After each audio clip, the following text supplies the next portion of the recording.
Mwiriwe neza ndabasuje cyane.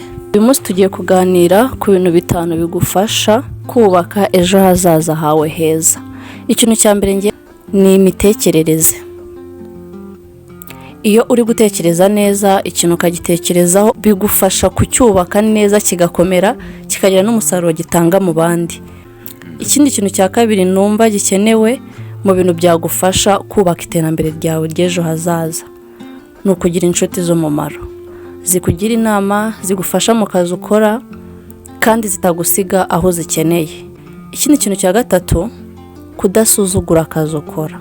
Ku kazi wigafata nk'ahari akabandi gafate nk'ahari akawe. Iyo business igiye uri buboneka ari yawe bizagufasha gukura kwaguka kukitaho kugira ngo nejo nushinga business yawe bizagufashe kuyitaho uyubaka ikomere kuko byahereye kera igihe wakoreraga abandi niko kubaka ejo hawe hazaza heza.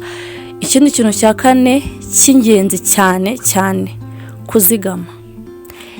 Yego byaba ari ukuzigama amafaranga mu yukorera, byaba ari ukuzigama inshuti nk'izo nahoze mvuga z'umumaro kuko nushinga business cyangwa ikindi gikorwa cyangwa ikindi kigo icyo ari cyo cyose abo bantu uzabakenera kuko ibintu dukora byose bikenerwamo abantu bazaza kubireba, kubyumva, kubigura.